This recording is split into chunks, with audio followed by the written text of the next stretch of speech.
Kepala Kejaksaan Negeri Nabire beserta jajaran yang kami hormati, para Kepala OPD Kabupaten Paniai, dan yang kami hormati Bapak Ibu tamu undangan yang sudah hadir dalam ruangan ini.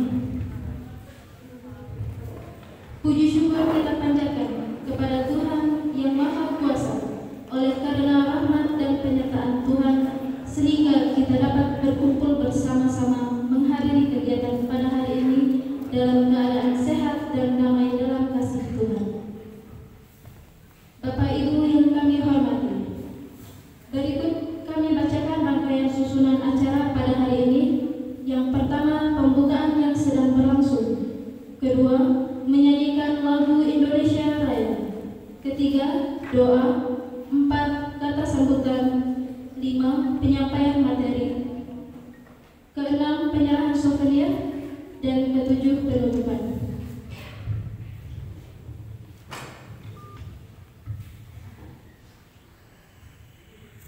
Kepada menyanyikan lagu Indonesia Raya.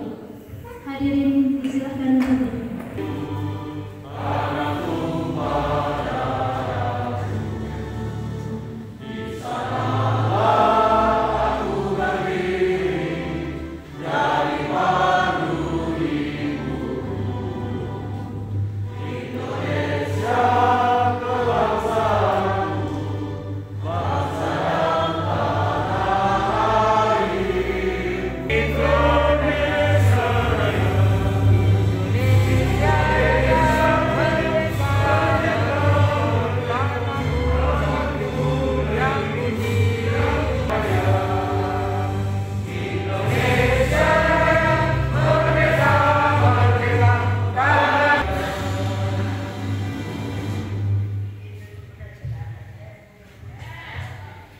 Hadirin di Ya, pemerintah dapat mengenai dengan sekutu Tuhan, marifatku sentiasa. Aku berikan kekuatan kesehatan bagi kami semua. Jauhkan kami dari hal-hal yang kami tidak inginkan, hingga kembali mewakili Sekretaris Daerah Kabupaten Paniai yang akan sekaligus membuka kegiatan pada hari ini. Kepada Bapak kami silakan.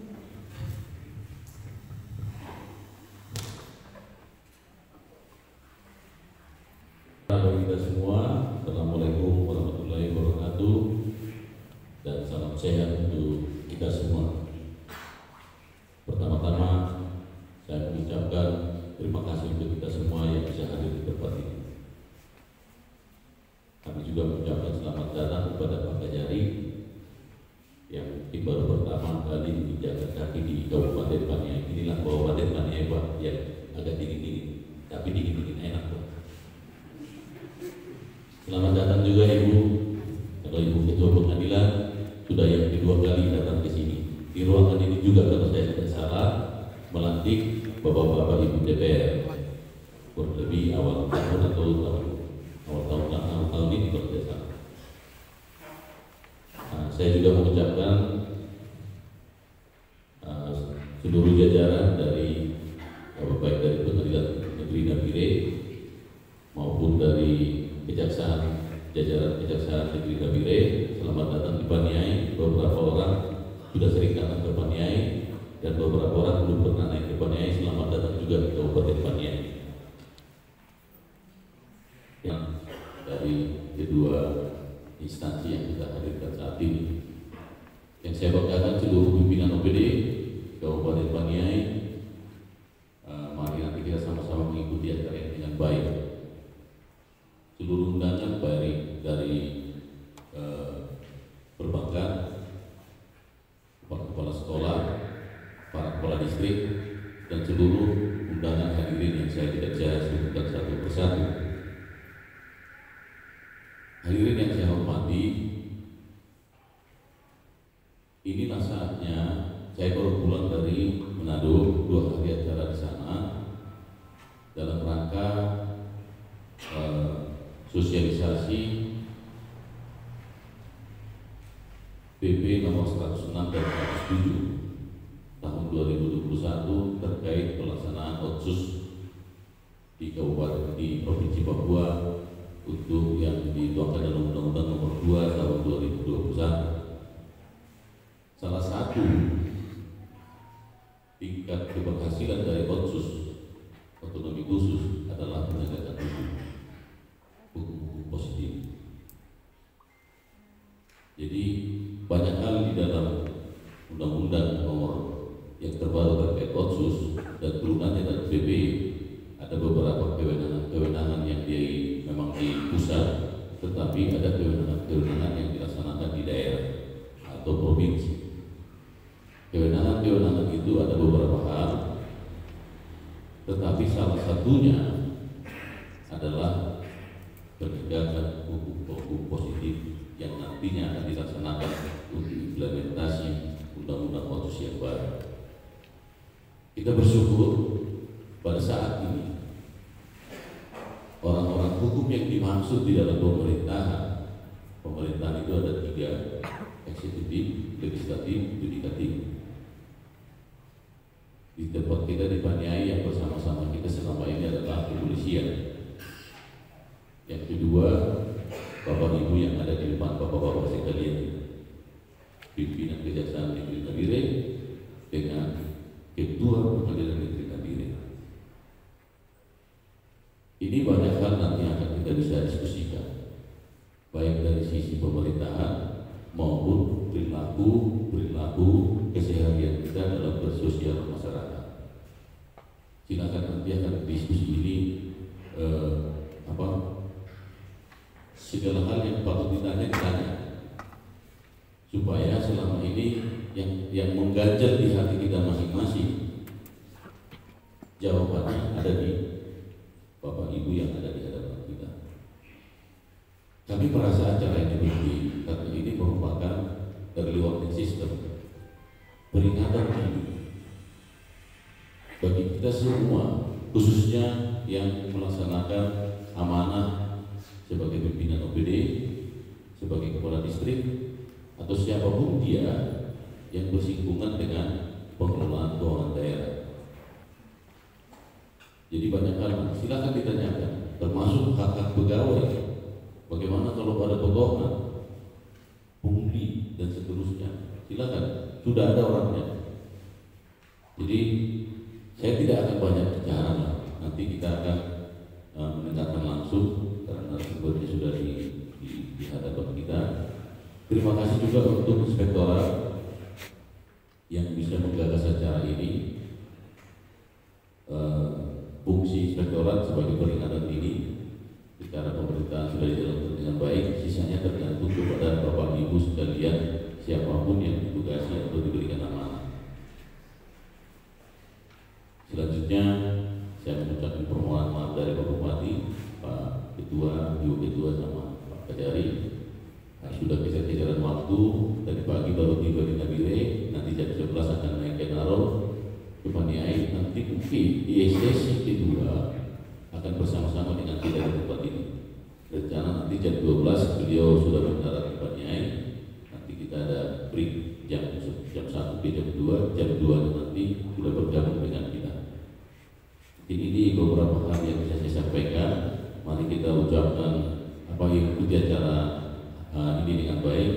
Terima kasih kepada tim baik dari inspektorat dan kita semua yang dari sini, dan terima kasih kami yang setinggi-tingginya kepada Ibu Ketua Pengadilan sama Kejaksaan yang memberikan waktu dan kesempatan bisa hadir di Kabupaten Paniai untuk melakukan sosialisasi. Akhir kata, saya atas nama Bupati Kabupaten Paniai dengan resmi acara penjuluan hukum dan sosialisasi pelayanan pengadilan negeri Nabire bersama pemerintah Kabupaten Paniai hari ini Jumat tanggal 26 November 2021 dengan resmi saya nyatakan dibuka.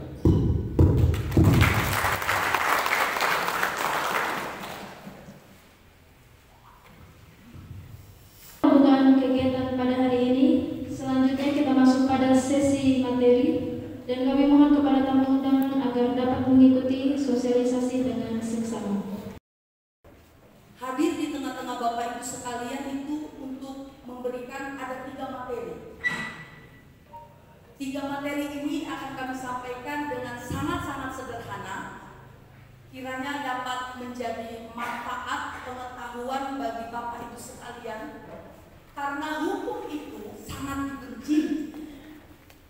Koreksi saya kalau bicara, hukum itu sangat dibenci, tapi begitu hak kita ditindas, maka hukum itu sangat dirindukan. Betul Bapak Ibu? Sangat dibenci. Tapi kalau kita hak ini ditindas, dilanggar, pasti kita rindu bagaimana hukum itu dia harus bekerja buat kita pribadi, keluarga, komunitas. Karena apa? Karena kita ada di dalam lingkungan sosial, kelompok sosial. Kelompok sosial yang paling terkecil itu dalam keluarga. Aturan-aturan yang ada di dalam keluarga pun diatur oleh undang-undang. Bapak tidak kasih nafkah kepada anak, diatur ancamannya. Ibu pukul anak, tendang anak, maki anak, diatur oleh undang-undang. Dalam lingkungan sosial pun bermasyarakat yang ada interaksi hubungan antara masyarakat satu dengan masyarakat yang lain juga diatur dalam undang-undang. Apalagi di dalam lingkungan kepemerintahan daerah yang seperti tadi disampaikan oleh Pak Sekda tadi sudah disampaikan. Mulai dari pimpinan sampai bawahan, mulai dari administrasi yang mengikat kita sebagai seorang pegawai negeri sipil juga diatur. Haknya diatur, kewajibannya juga diatur. Jadi tidak bisa dipermainkan seperti begitu. Nah, Mahkamah Agung Republik Indonesia banyak sekali mengeluarkan regulasi atau aturan-aturan untuk mendukung adanya asas peradilan yang cepat. Yang 3 tadi ada Bapak Ibu sekalian.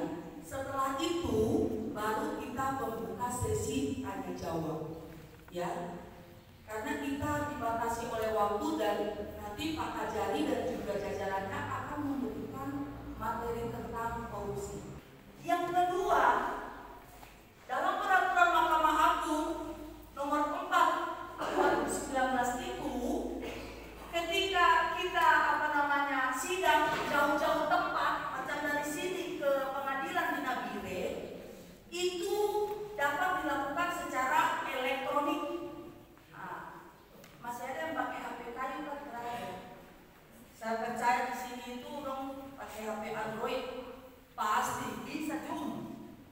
Itu menjadi kemudahan di dalam mengajukan gugatan sederhana.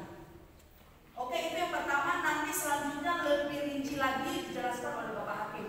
Yang kedua tentang e-court. Nah, Mahkamah Agung mengeluarkan satu peraturan nomor 1 tahun 2019, peraturan Mahkamah Agung tentang administrasi dan persidangan secara elektronik. Ya. Mulai dari pendaftarannya, mulai dari pembayarannya, mulai dari pemanggilan sidangnya, itu dilakukan secara elektronik. Mudah sekali. Jadi kita dari sini bisa ajukan gugatan ke pengadilan yang ada di Nabire melalui elektronik. Paham? Nanti proses persidangannya juga disebut persidangan secara litigasi atau persidangan secara elektronik. Belum daftar. Nah, dari proses era terang ini kita juga diberikan celah untuk mendaftar yang namanya perkara-perkara sepihak atau satu orang pernah punya lawan. Misalnya ganti nama, sampai udah bersih diri, tidak pernah dipidana, kebanyakan sekali itu. Itu bisa melalui yang namanya era terang. Nanti itu dijelaskan oleh Bapak Hakim. Sepintas tadi Ibu Ketua sudah sampaikan terkait dengan pengantar gugatan sederhana. Tapi di sini nanti saya akan jelaskan secara lebih rinci supaya bisa dipahami oleh Bapak Ibu sekalian. 2015 Junto Peraturan Mahkamah Agung nomor 4 tahun 2009 itu dasar hukum gugatan sederhana bisa diproses di pengadilan. Ya. Jadi pengertian gugatan sederhana berdasarkan firman tersebut adalah gugatan sederhana adalah tata cara pemeriksaan di persidangan terhadap gugatan perdata dengan nilai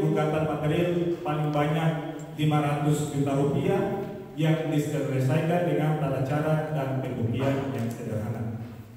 Jadi Bapak Ibu, gugatan sederhana ini pengertiannya sudah sangat jelas. Jadi yang bisa diajukan oleh Bapak Ibu sekalian adalah terkait dengan gugatan material, artinya nilai kerugian yang pasti sudah diderita oleh Bapak Ibu sekalian. Jadi kalau nilainya sudah pasti, maka diajukan lewat gugatan sederhana. Karena ada di gugatan biasa yang kita kenal juga dengan kerugian imaterial. Nah, kerugian imaterial dia tidak masuk di dalam sini karena pembuktiannya itu tidak sederhana. Sehingga di dalam gugatan sederhana hanya kerugian material, kerugian yang sudah pasti, yang sudah secara nyata diderita oleh Bapak Ibu sekalian.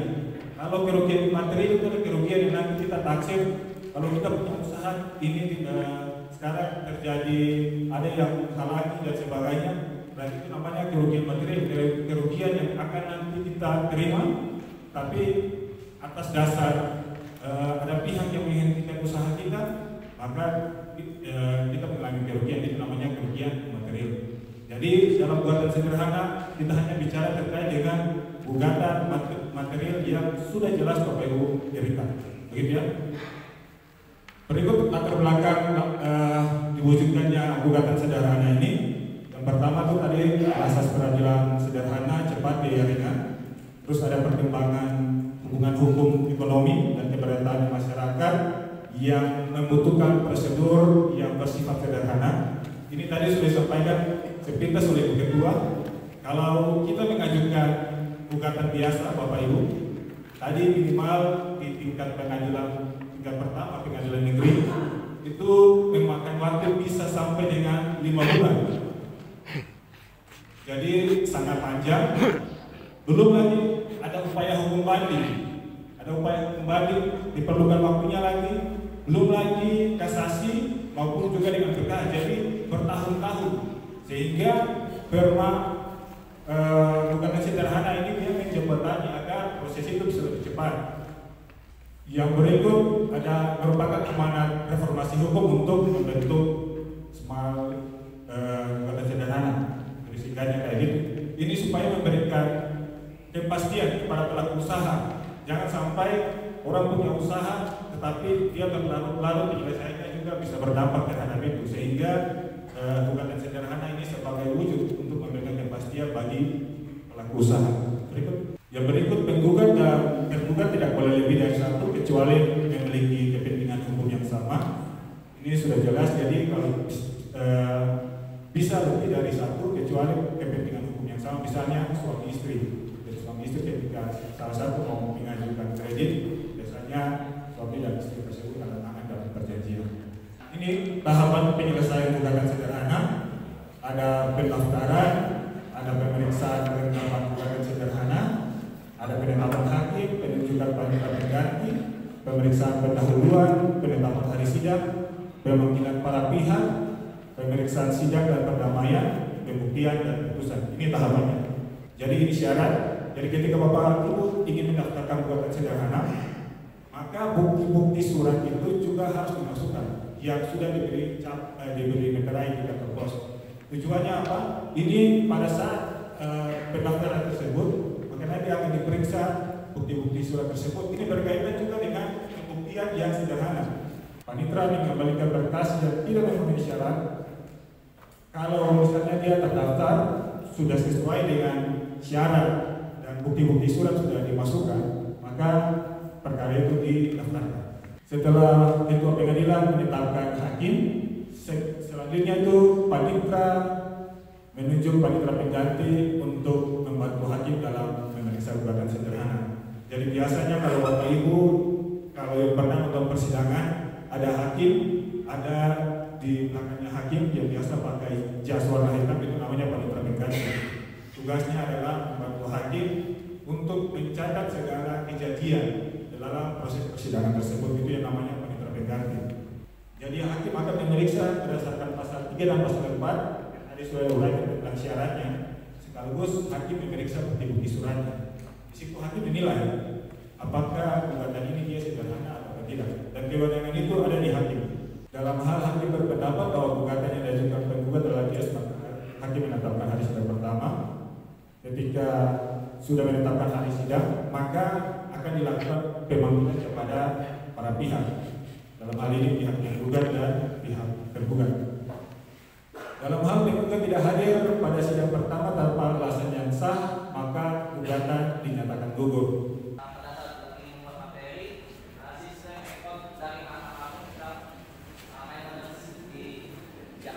Jadi kita hanya bisa mendapatkan contoh dengan penggunaan tempat saja. Cuman pada intinya sama saja penggunaan tempat dengan penggunaan insidentil itu untuk proses daftar perkaranya sama saja. Kemudian setelah itu nanti setelah punya akun dan dalam hal ini dibuatkan oleh petugas ekotnya, nanti pendaftaran perkara diklik. Kemudian dari pendaftaran perkara ini ada gugatan online, ada bantahan online, ada gugatan sederhana juga bisa, gugatan sederhana online, ada permohonan online. Seperti itu. Sebenarnya ada intervensi juga bisa, cuman waktu itu lagi trouble. Kemudian setelah itu, kemudian nanti setelah daftar gugatan, klik yang misalnya tadi pendaftaran perkara, diklik gugatan online, nanti muncul klik tambah gugatan. Nah, jadi diklik tambah gugatan dalam bentuk PDF. Pemakalnya dalam bentuk PDF. Kemudian setelah itu, kalau kita mau daftar di Nabire, Pengadilan Negeri Nabire, karena di Paniai kan dia kalau sistem ekot tidak bisa membaca karena Pengadilan Negeri Paniai belum ada, hanya si kitabnya ada saja yang ada. Jadi untuk wilayah hukumnya, jadi dia daftarnya di Pengadilan Negeri Nabire. Selanjutnya diklik lanjut pendaftaran. Kemudian selanjutnya nanti ini muncul nomor registrasi online. Kemudian ada muncul tanggal pendaftarannya kapan. Nah, nanti upload surat kuasa. Jadi surat kuasa ini dia nanti di-upload, nanti di selected filenya dulu, misalnya surat kuasa. Ini dia dalam bentuk PDF. Kemudian setelah itu di-upload. Kemudian setelah itu selanjutnya. Oke, nah ini kalau dia advokat, dia ada berita acara sumpahnya, ada KTA-nya, ada KTP-nya. Tapi kalau misalnya perbankan atau pihak pengguna insiden yang lain, itu dia daftarnya dengan berdasarkan ini name tag itu di scan. Kemudian setelah name tag-nya di scan, itu ada surat kuasa dari surat tugas atau surat kuasa dari pimpinan tanda hukum atau pimpinan pemerintah, itu di scan.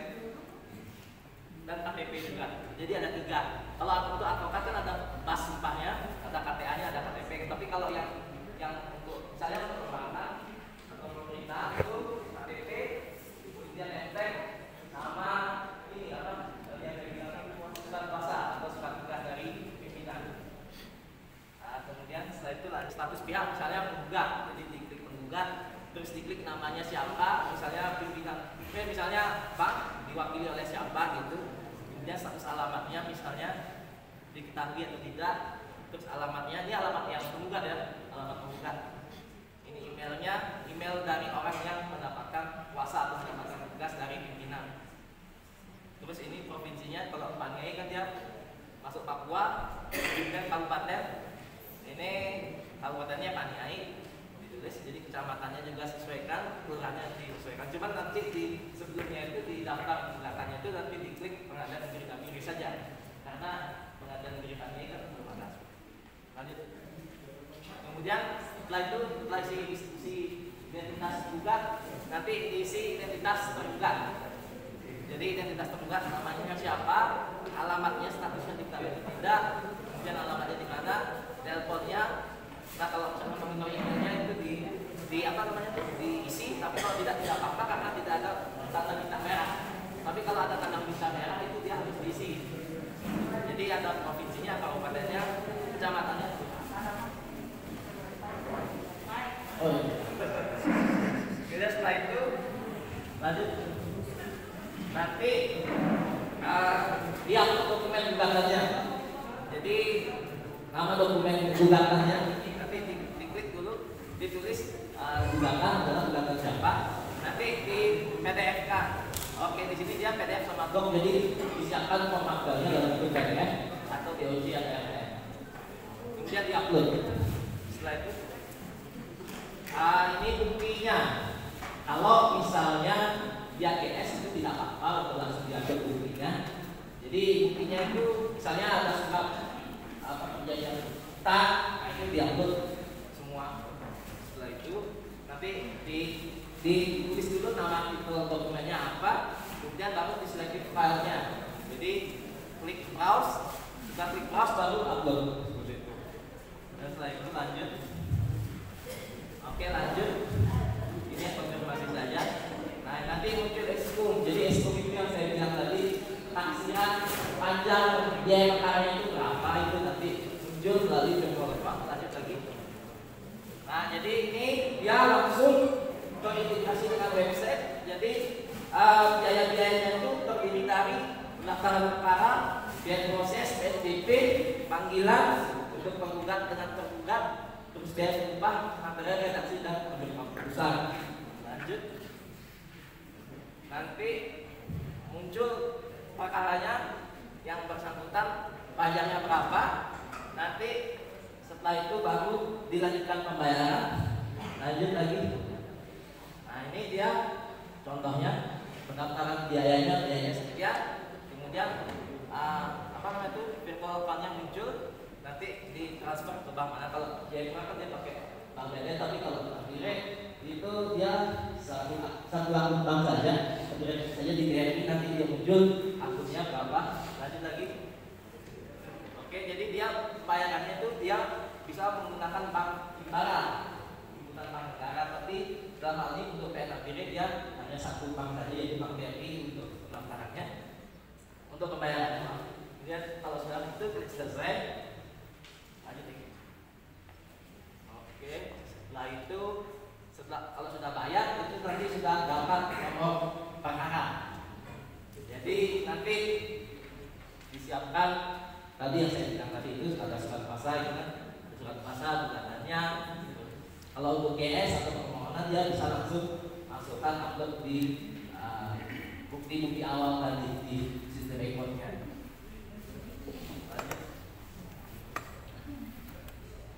Oke, demikian mengenai rekodnya. Mengenai rekod nanti sudah itu yang akan. Jadi sebelumnya saya ucapkan terima kasih atas sambutannya. Maniai kotanya dingin tapi sambutannya hangat. Dari kepada sekda saya jalan Pak Sektor juga. Terima kasih. Nah, di sini saya mau waktunya mungkin kurang lebih 10 menit untuk menjelaskan mengenai era terang. Ini mungkin yang langsung nanti, karena ini ada mengenai surat keterangan tidak pernah dipidana dan sebagainya, ada beberapa itu mungkin bisa jadi syarat untuk menjadi bupati, gubernur, mendalangkan anggota DPR, mungkin ada juga untuk lewat jabatan. Nah, jadi itu akan sangat berguna nantinya untuk bapak-bapak ibu sebelumnya. Next. Oh ya, sebelumnya perkenalkan saya Yanuar Fahmi atau biasa dipanggil Fahmi sebagai hakim di Pengadilan Negeri Nabire sekaligus menjabat sebagai humas. Nah, di sini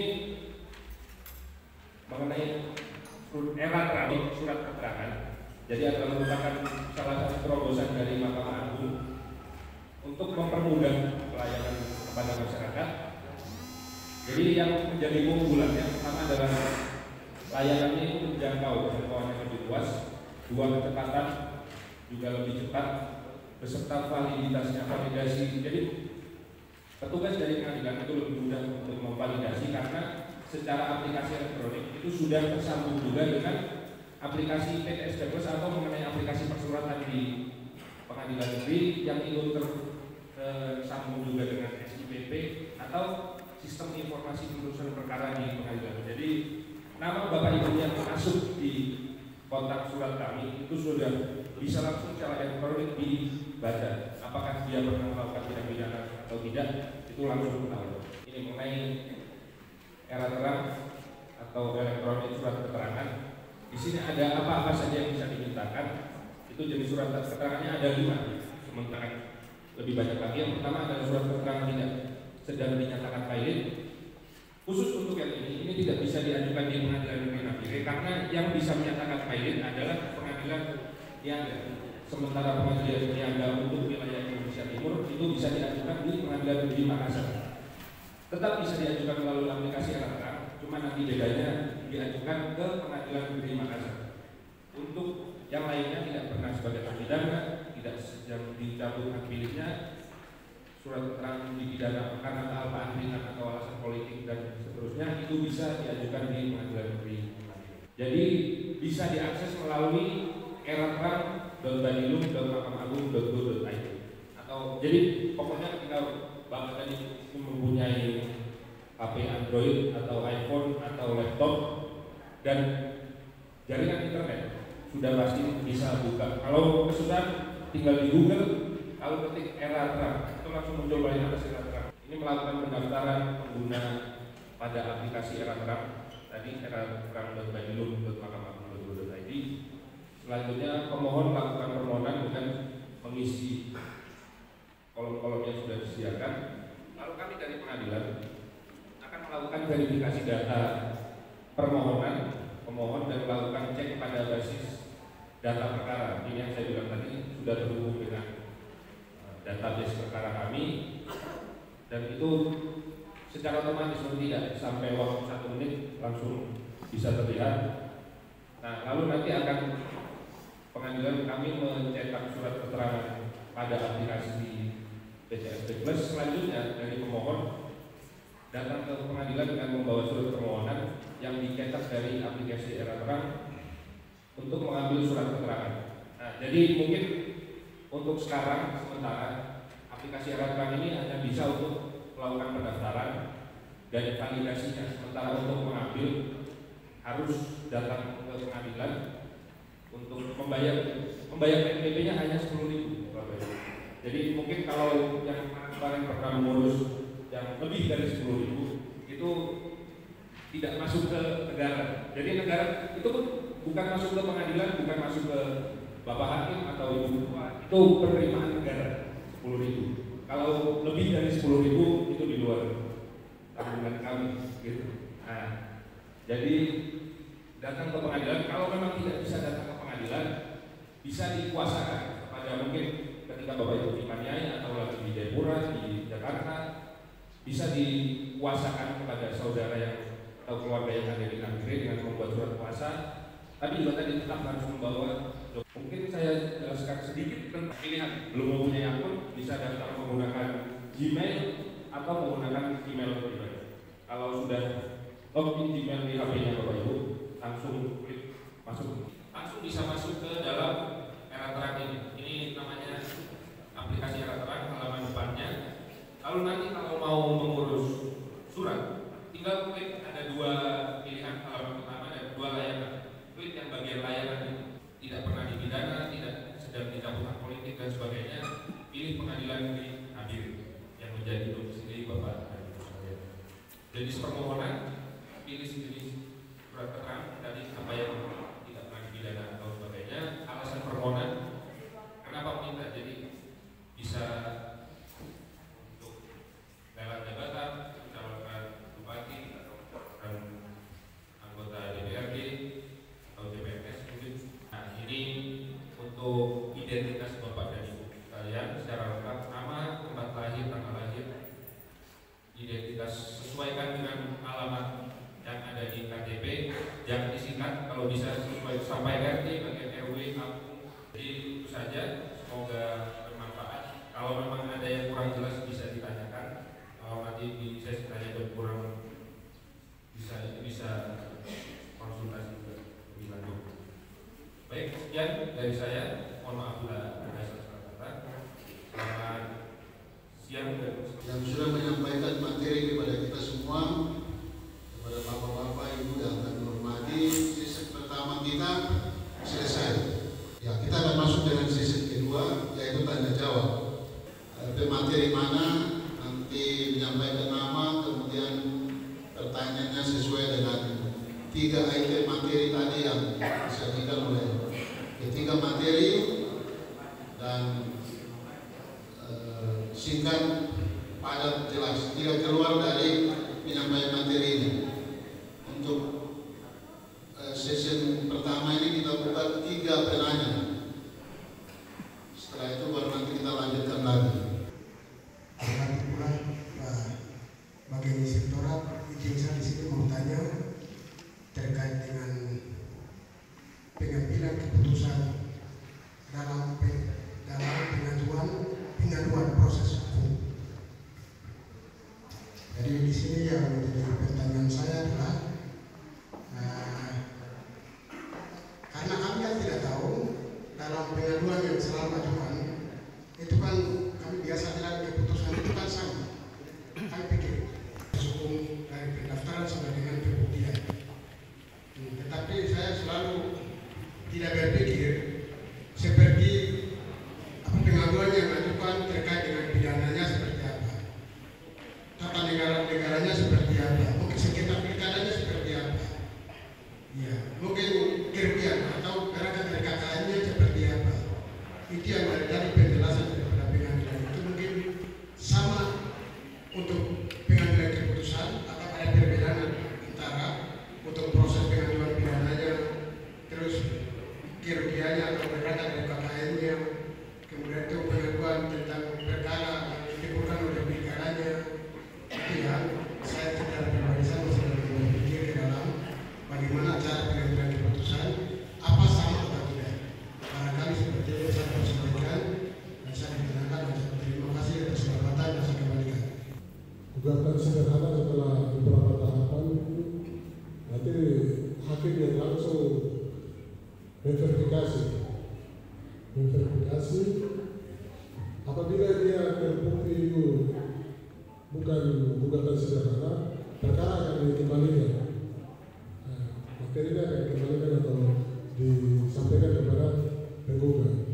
Apakah setelah dikembalikan untuk mencari upaya itu dia harus mendaftar lagi ulang untuk perkara biasa atau tidak? Mungkin yang pertama, yang kedua terkait dengan ekor itu kan kita daftar secara online. Kadang terjadi travel akhirnya mungkin di sistemnya mungkin bayar di ATM atau apa, perkara sudah terdaftar tetapi tetap travel tidak terbayar. Jadi apakah itu kita harus tangani lagi sementara kita butuh waktu cepat dan lain sebagainya. Sehingga mungkin itu yang kami tanyakan, apa kita harus datang atau kita harus mendaftar ulang lagi, mengupload ulang lagi materi-materi perkara itu, baru kita bayar ulang lagi. Itu saja dari kami. Terima kasih. Pengadilan tinggi negeri, kejaksaan para hakim yang didampingi oleh Pak Asisten Rocky Sekda. Dan saya semua sekali lagi ada satu surat yang keterangan yang kita harus dapat ketika seseorang itu mencalonkan diri sebagai kepala daerah, bupati atau kepala daerah jabatan. Tadi saya sempat kurang tanya, ada alur yang tadi disampaikan, sejumlah persyaratan juga tadi disampaikan. Hanya tadi satu yang mungkin saya kurang kenal, bahwa ketika seorang calon kepala daerah atau legislatif atau pejabat eselon 2 dapat jabatan, persyaratan dinyatakan tidak diterima pada tahapan apa, berarti kalau salah satu calon tidak memenuhi apa lalu dinyatakan tidak diterima betul, sehingga tidak mendapatkan surat keterangan dari Pengadilan Negeri Nabire atau Kejaksaan. Dan terima kasih, waktu saya kembalikan. Berikan ke ketiga materi untuk masing-masing jawab kepada pertanyaan-pertanyaan yang akan disampaikan. Mungkin saya mulai pertama dari Pak Dewan ya, terkait dengan pengaduan pidana. Ini memang sedikit keluar dari materi kita, tapi saya boleh sedikit kasih gambaran bahwa dalam penanganan perkara pidana kita mengenal ada sistem peradilan pidana terpadu, mulai dari kepolisian, dari kejaksaan sampai ke pengadilan. Jadi terkait tadi yang Bapak sampaikan, bagaimana sih pengaduan pidana dan proses kerugian dan sebagainya. Kalau proses untuk pengaduan perkara pidana itu dimulai dari tahap penyelidikan dan dimulai dari kepolisian. Kalau di dalam tindak pidana yang diduga mengakibatkan kerugian negara, maka itu bisa dilakukan oleh kejaksaan maupun juga dengan KPK. Jadi mungkin itu sedikit gambaran. Ketika misalnya diduga ada kerugian negara, maka bisa dilaporkan itu kepada kejaksaan ataupun KPK dengan dokumen-dokumen yang ada, atau telah ada hasil audit yang menyarankan bahwa ada kerugian bisa dilaporkan kepada pihak yang berwajib, dan itu akan nanti diteruskan atau diproses oleh penyidik, baik itu dari kepolisian ataupun dari pihak kejaksaan sendiri.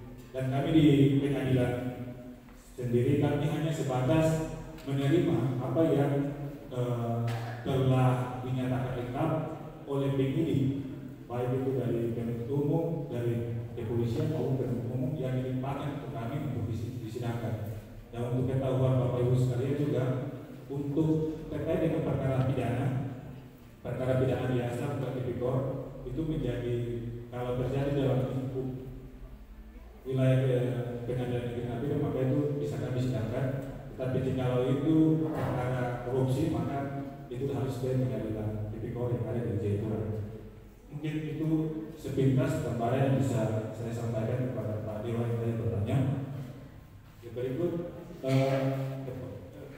kepada penanya kepada DPR terkait dengan gugatan sederhana yang telah didaftarkan, lalu telah ditunjuk hakim oleh KPN, dan ternyata hakim menyatakan bahwa itu tidak masuk dalam kategori gugatan sederhana.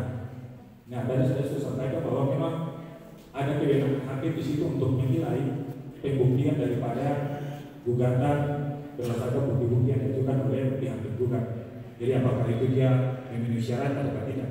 Jikalau tidak memenuhi syarat, maka hakim akan mengeluarkan penetapan yang menyatakan itu tidak gugatan sederhana. Jadi apa upaya hukum yang bisa dilakukan oleh penggugat?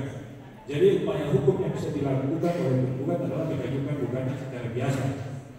Jadi di dalam penetapan hakim akan mempertimbangkan, dalam penetapannya itu akan berisi pertimbangan alasan apa sampai perkara tersebut tidak masuk di dalam kategori gugatan sederhana. Jadi dia ini belum bisa dikatakan ini atau perkara itu belum diperiksa dan sebagainya. Jadi upaya hukum yang dapat dilakukan adalah mengajukan gugatan biasa ke pengadilan. Jadi nanti dilihat dalam penetapan tersebut apa yang menjadi dasar pertimbangan hakim dalam menyatakan bahwa perkara itu bukan kita kategorikan sebagai gugatan sederhana. Karena dia merasa benar, lalu pengadilan panggil ke sidang, dia bilang karena dia merasa benar dia tidak datang. Justru kalau bapak itu merasa benar, sampaikan saya benar.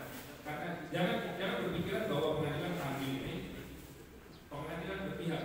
Pengadilan ini ada asas imparsial, tidak berpihak, mendengar kedua belah pihak.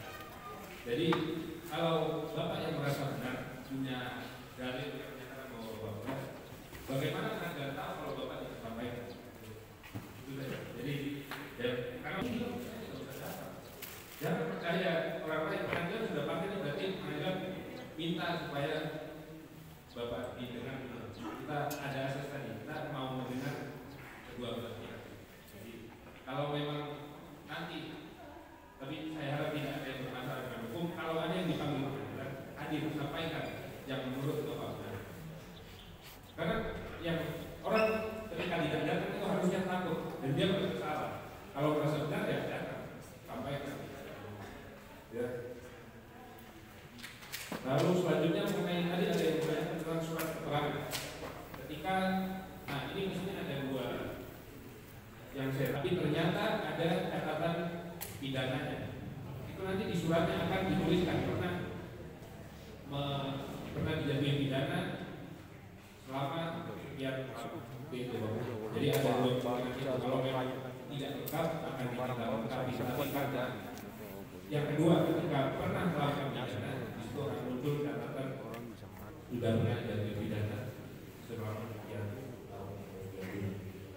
Itu saja. Terima kasih.